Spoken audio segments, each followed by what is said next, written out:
Laurent Fontaine, né le 16 septembre 1962, est l'une des figures les plus emblématiques de la télévision française.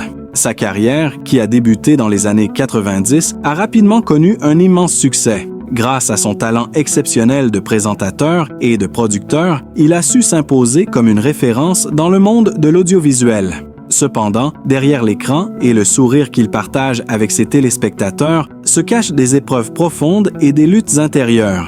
Laurent a grandi dans une famille confrontée à des difficultés financières. Ce contexte a créé une distance émotionnelle avec ses parents, car il se sentait souvent négligé et manquait de l'attention qu'il espérait. Ses premières années ont laissé une empreinte durable sur lui, affectant profondément sa vision de la vie et sa perception des relations familiales. Malgré cela, Laurent n'a pas laissé ses épreuves le définir et a poursuivi son rêve d'entrer dans le monde de la télévision, un milieu où il a fini par exceller. Dès le début des années 90, Laurent Fontaine se distingue par sa capacité à captiver le public avec ses émissions de télévision. Il devient rapidement un visage familier des programmes culturels et de divertissement, alliant talent de communication, créativité et un style de présentation unique. Son charisme et son expertise en stratégie de communication lui ont permis de réussir dans un milieu compétitif, faisant de lui l'un des animateurs les plus respectés de la scène audiovisuelle française. Cependant, malgré ses succès professionnels, la vie de Laurent Fontaine ne se résume pas uniquement à des victoires. Une épreuve bouleversante est venue secouer sa vie personnelle. Son fils, Milo, a été arrêté pour consommation de drogue dans un hôtel avec des amis. Cette nouvelle a été un choc brutal pour Laurent, qui ne pouvait imaginer que son fils, qu'il avait élevé avec tant d'amour et de soin, se retrouverait dans une telle situation.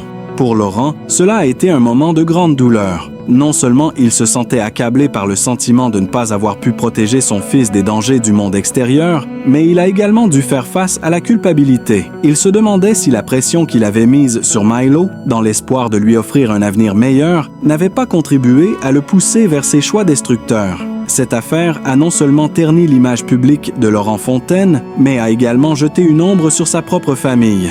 L'homme de télévision, reconnu pour son calme et sa maîtrise des situations difficiles, se retrouve cette fois complètement désemparé, confronté à une situation dont il n'avait pas le contrôle. Les heures qui ont suivi l'arrestation de Milo ont été marquées par une angoisse constante et une remise en question personnelle. Laurent se sentait comme un père ayant échoué, incapable d'aider son fils à surmonter les obstacles qu'il rencontrait. Le choc de la réalité. Pour Laurent, cette crise a été un douloureux rappel de la fragilité de la vie et des relations familiales. Malgré sa réussite professionnelle, il a été frappé par la réalité que parfois, les plus grands défis ne viennent pas du travail ou des obligations extérieures, mais des épreuves personnelles et familiales. La célébrité et le succès n'ont pas épargné Laurent de la douleur d'être un père impuissant face aux erreurs de son enfant.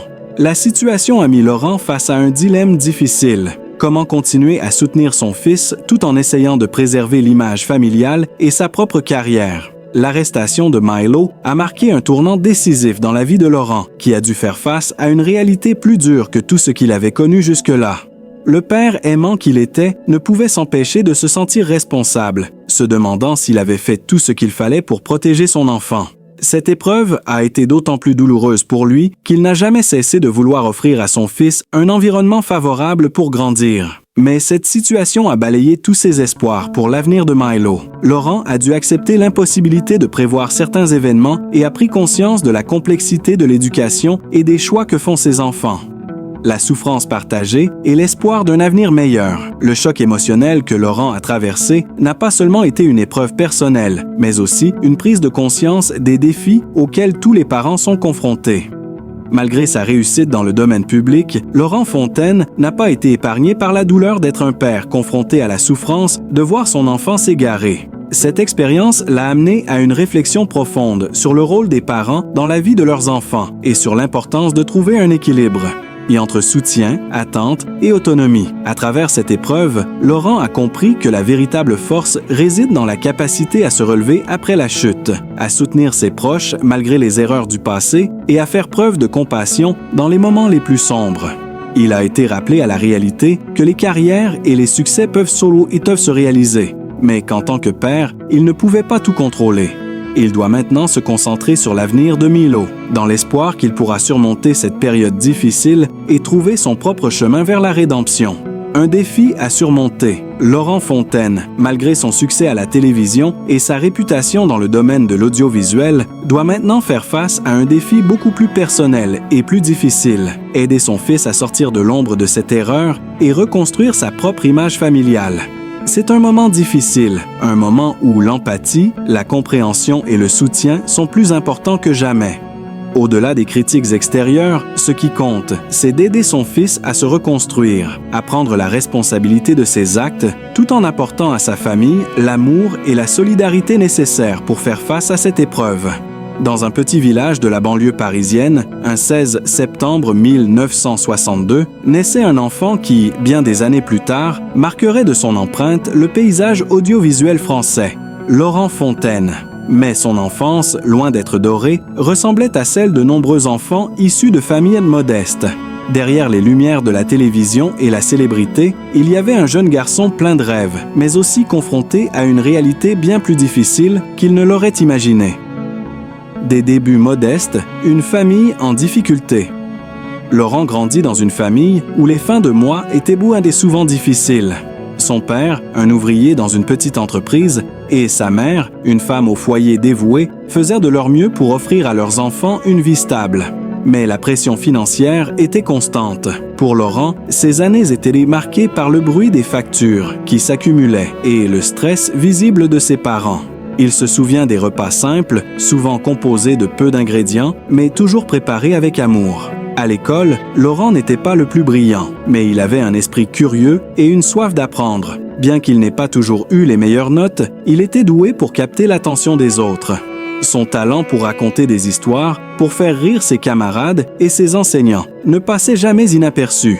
Les professeurs l'encourageaient souvent à prendre la parole lors des spectacles scolaires, et c'est là que son amour pour le théâtre et la scène naquit. Mais derrière cette façade joyeuse, la solitude était souvent présente.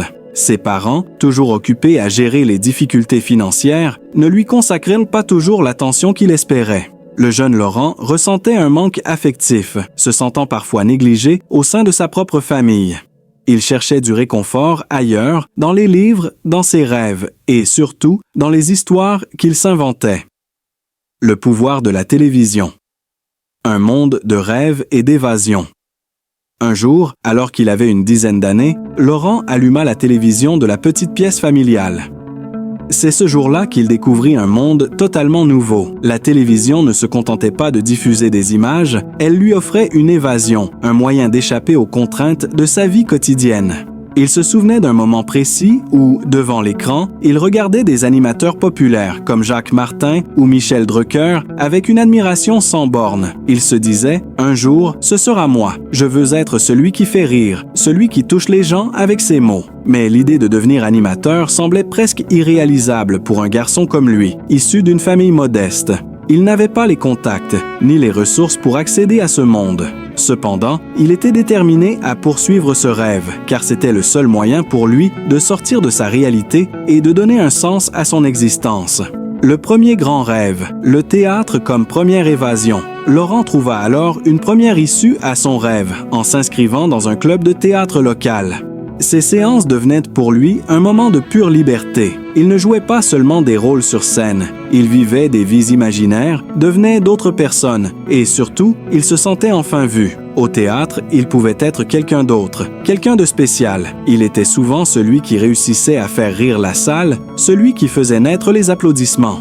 À chaque représentation, il se sentait un peu plus proche de son rêve. Mais tout n'était pas facile. À la maison, ses parents, bien qu'aimants, n'arrivaient toujours pas à comprendre cette passion, dévorante pour la scène. Laurent, parfois, se sentait seul dans ses ambitions. Mais cette solitude renforça sa détermination.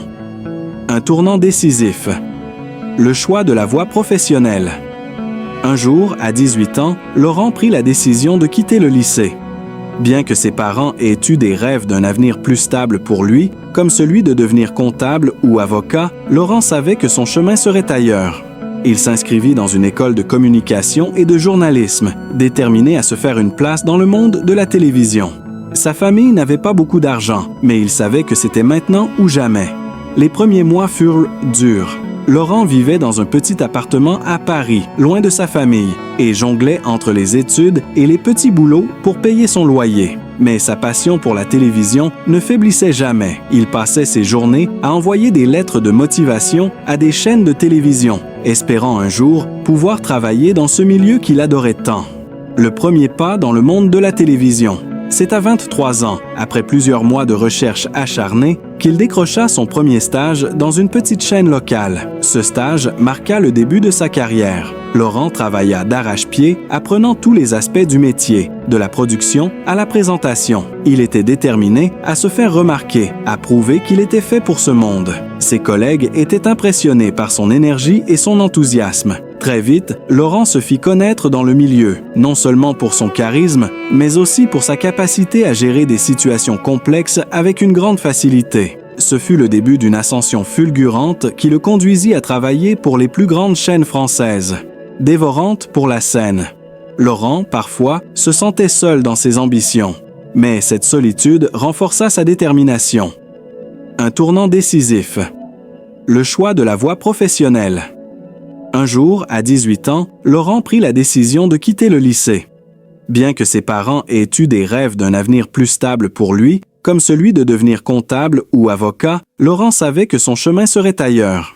Il s'inscrivit dans une école de communication et de journalisme, déterminé à se faire une place dans le monde de la télévision. Sa famille n'avait pas beaucoup d'argent, mais il savait que c'était maintenant ou jamais. Les premiers mois furent durs. Laurent vivait dans un petit appartement à Paris, loin de sa famille, et jonglait entre les études et les petits boulots pour payer son loyer. Mais sa passion pour la télévision ne faiblissait jamais. Il passait ses journées à envoyer des lettres de motivation à des chaînes de télévision, espérant un jour pouvoir travailler dans ce milieu qu'il adorait tant. Le premier pas dans le monde de la télévision. C'est à 23 ans, après plusieurs mois de recherche acharnée, qu'il décrocha son premier stage dans